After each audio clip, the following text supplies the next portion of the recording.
Welcome to the February 4th, 2026 meeting at the Westfield Parks and Recreation, meeting of the Parks and Recreation Board of Westfield. Terry, will you please call the roll so we can confirm who's in attendance? Curtis Baumgardner. Present. Mike Hall. Here. Julie Grimmer. Here. Leanne Sintz. Here. We have a quorum. Okay, thank you. I'm calling this meeting to order at 7:02 p.m. Let's stand for the Pledge of Allegiance.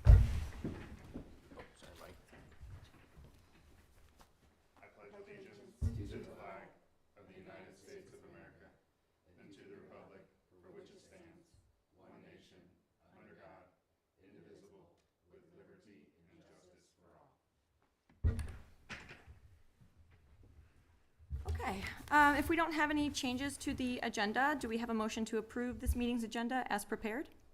I move to approve this evening's agenda. Second. Any discussion? Okay, I don't see any, so Terry, will you please call the roll for vote?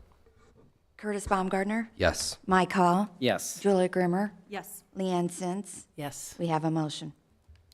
Motion carried.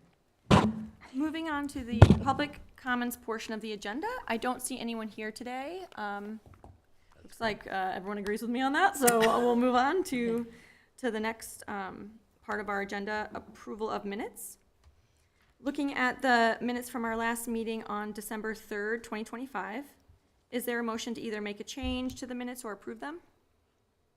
I move to approve the minutes of the Park Board meeting from December 3rd, 2025.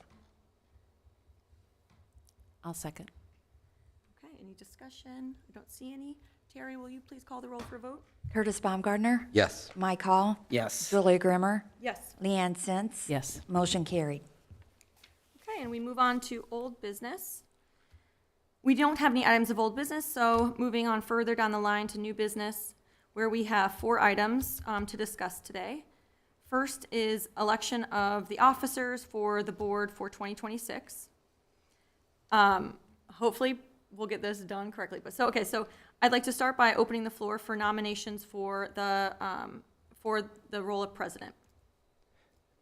Madam President, I think the consensus is that we would like you to serve as president next year. Okay. So I nominate you. Thank you. Is there a second? I'll second that. Okay. So with that, I don't see hands indicating any other nominations, so I will close the floor for nomination. And I'd like to then call for a vote on the nomination for president, which is, I guess, the nomination of me, Julia Grimmer, to be president. Curtis Baumgardner. Yes. Mike Hall. Yes. Julia Grimmer. Yes. Leanne Sintz. Yes. Motion carried. Okay. Next, I will open the floor for nominations for vice president. Madam President, I'd like to nominate Mike Hall to be the vice president of the Park Board this next year. Okay. I second that. I don't know if I'm allowed to. Are you okay with that? Yeah. All right. Sounds good. Just making sure. I didn't ask him beforehand, so. Surprise. Okay. You'll do a wonderful job. Okay, if there's no further discussion, I'll close the floor for nominations on the VP role and call for a vote on the nomination of Mike Hall for vice president. Curtis Baumgardner. Yes. Mike Hall. Yes. Julie Grimmer. Yes. Leanne Sintz. Yes. Motion carried. Okay. Oh, wow. All right, so that's exciting for all of us here in the city of Westfield. Our second item of new business is a trail easement agreement with South Oak Industrial Park Owners Association, Inc. Chris, will you please provide an overview of this item? Absolutely. Thank you, Madam President. For the record, Chris McConnell, Director of Parks and Recreation for the Parks Department. The item before you is just that, a trails easement agreement with South Oak Industrial Park Owners Association. This is for a connector trail that not only will connect the South Oak Industrial Park along South Park Road to the Monon, but it will also connect, if I can get this out of the way, it will also connect a subdivision, which is Celio Ranch, to the Monon as well. It is a standard easement agreement. It sets the easement for the use by the general public, as well as the residents of Celio Ranch and several neighborhoods to the west of Celio Ranch. That is the overview of this. I'm happy to take questions from any of the board members at this time. It won't let me get. So, This is the subdivision, sorry. The map that's up on the board. So the Monon is here. Celio Ranch is this subdivision and will also incorporate this lot. The easement will come up and across the back of these two parcels and tie into the Monon here. And will also include a spur that comes down off of South Park Road, connect in and allow for this business park also to have access to the Monon. was this something that you approached them with, or did they approach the department? They actually approached the city and the Parks Department to include this as a part of their development. They will be paying for the pavement of the trail, and we will just assume the long-term care and maintenance of the trail once it's established. Okay, are there any other questions or comments from the board? I don't see any, so is there a motion to authorize the director to enter into the trail easement agreement with South Oak Industrial Park Owners Association, Inc.? Madam President, I move that the board approve the trail easement agreement with South Oak Industrial Park for the 3.62 acre property at 16505 South Park Drive, Westfield, Indiana. Is there a second? Second. Any discussion? Okay, seeing none. Terry, will you please call the roll for a vote? Curtis Baumgartner, Yes. Mike Hall, Yes. Julia Grimmer, Yes. Leanne Sins. Yes. Motion carried. Okay, great. Our third item of new business is a public access easement and maintenance agreement with Union Square Multi-Facility Phase 1 LLC. As you may recall, this relates to the park impact fee credit agreement that we discussed at a prior meeting and approved contingent on agreeable terms for the perpetual public access easement. This agreement would establish those terms. Chris, would you please provide some additional detail about this? Absolutely. Thank you, Madam President. Again, Chris McConnell, Director of Parks and Recreation for the city. As stated, this is related to the park impact fee agreement with the developer of the Union development, which is here between Mill and Union and east and west, and from Jersey to State Road 32, north to south. That park impact fee agreement established a plaza between the main building and the two outsourced buildings to the west. And a part of that impact fee agreement was the agreement to have a perpetual use easement over that plaza, and that's what this document before you is. It is a perpetual use easement for the public. It also sets standards as far as how that area is cared for, and that care does not fall on the responsibility of the Parks Department. It actually falls on the responsibility of the property owner. And we also, in the agreement, have the ability to inspect, and if it does not meet our standards, give them notice that they have 60 days to rectify any of the problems with that area. This is the map of the development, and the black area that is highlighted is the area that pertains to this easement. And with that all said, that is very high overview. If any of the board members have any questions at this time, I'm happy to answer them. I'm just curious, if the city did need to take over the maintenance, if the Parks Department did need to take over the maintenance, would that be like pretty insignificant, like marginal, like tiny little increase in like the? It would be, but the way the easement agreement is written, if they do not respond within 60 days to rectify any problems with the area, the city is allowed to go in and fix those issues and then charge them the cost of those repairs or maintenance items. I think we talked about this landscaping. It's already in, right? Yeah. It's in that area. If it's not completely in, it will be in by the spring. They were working diligently this last fall to get this all done. I think there is still some softscape, some greenery that needs to go in, but for the most part, this plaza is complete. Cool. Are there any other questions from the board? Okay. Is there a motion to authorize the director to enter into the public access easement and maintenance agreement with Union Square Multi-Facility Phase 1 LLC?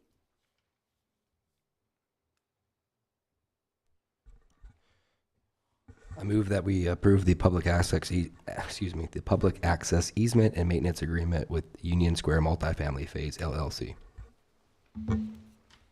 Is there a second? Second. Any discussion?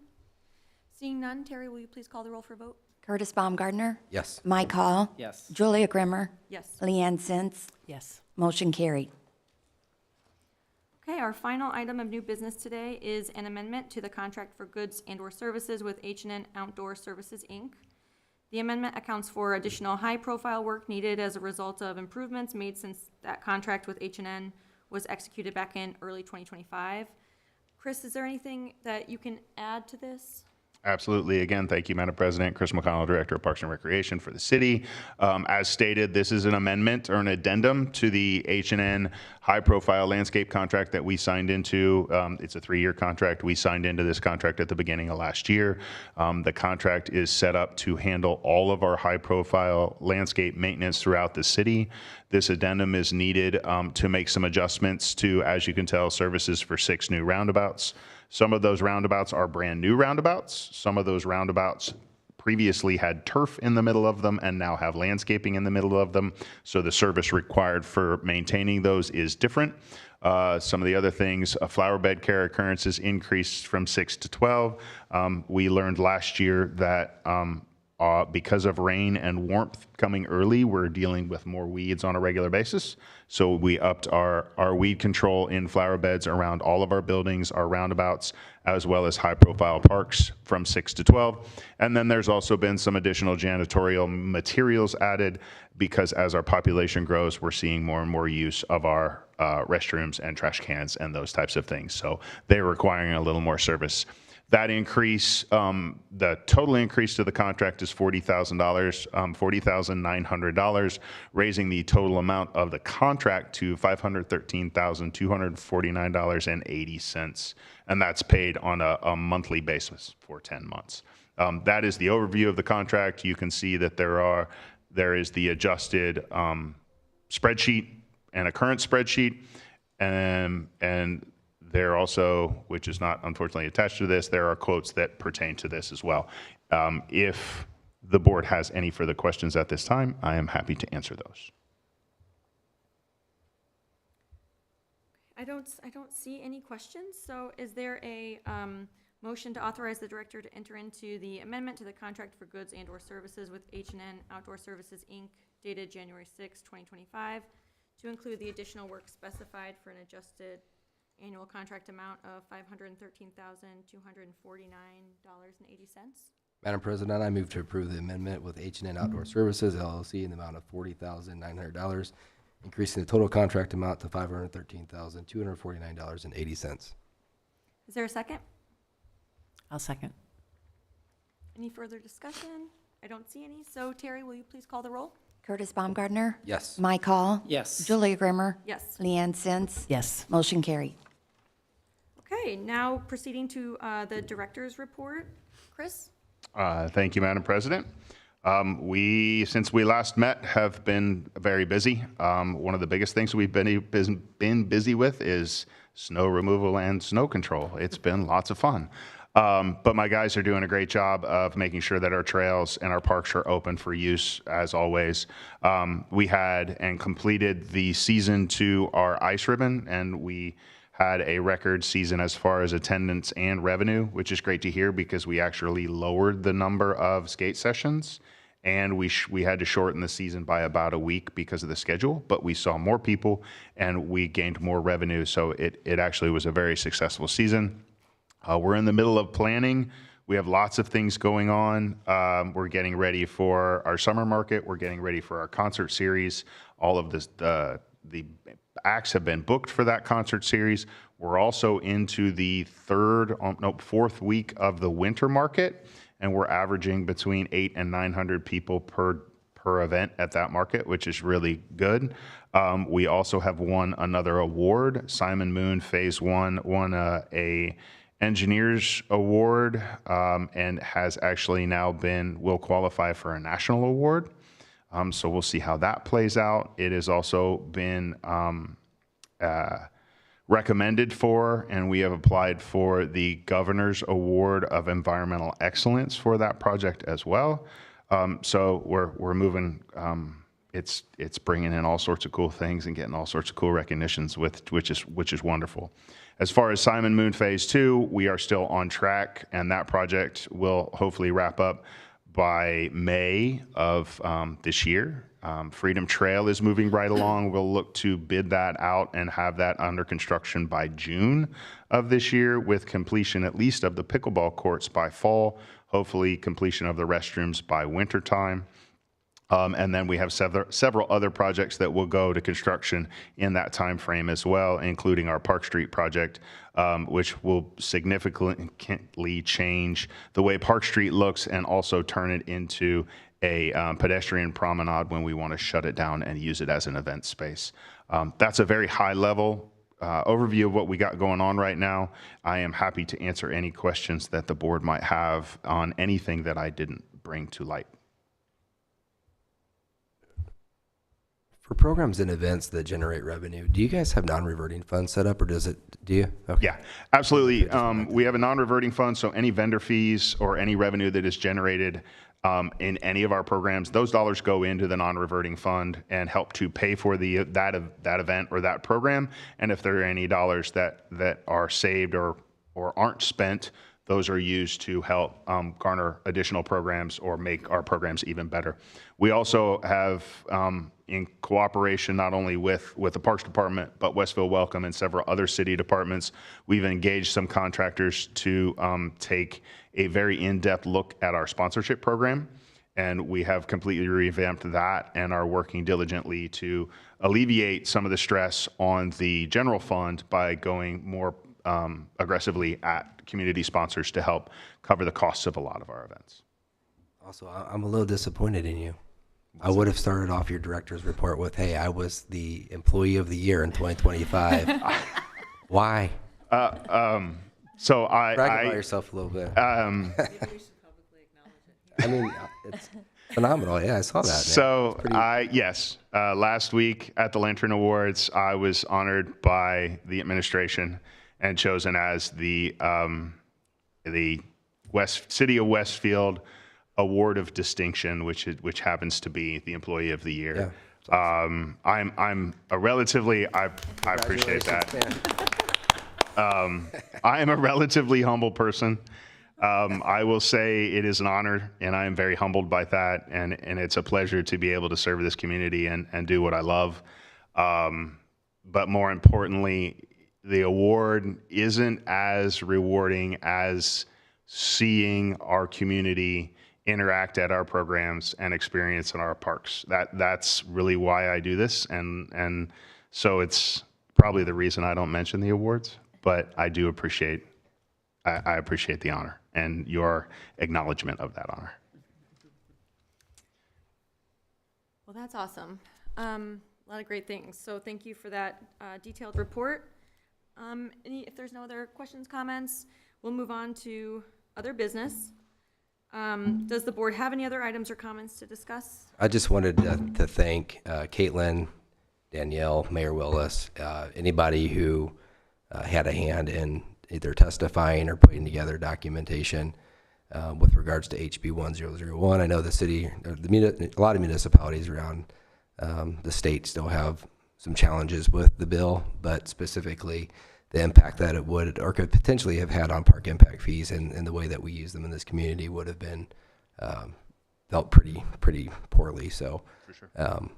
Really thankful that the parks portion got pulled out and the language changed. But again, just wanted to say thank you to anyone that helped put that, all the stuff that got put together for the city. I will certainly pass that along. I know the staff, Danielle, Carrie Tolan in particular, and our legal team, as well as a lot of our lobbyists work very diligently to present a very strong argument to the legislature about how that would affect parks in particular, but also how it would affect Westfield collectively. And it's still a challenge, and I know they're still working to try and make some changes to that, but I will certainly pass that along, and I appreciate you acknowledging that. Thank you. Okay, hearing of no other items, I'll just add a reminder that our next regular meeting will be held on Wednesday, March 4th. And we are at the end of our agenda. Can I get a motion to adjourn and a second? I move to adjourn. I second. Okay. Terry, will you please call the roll? Curtis Baumgardner, Yes. Mike Hall, Yes. Julie Germer, Yes. Leanne Sins. Yes. Meeting adjourned, 7:22. Congratulations again, Chris. Well deserved. Thank you, Caitlin. I appreciate it. No problem. Talk to you guys later. Yeah. Bye. Thanks.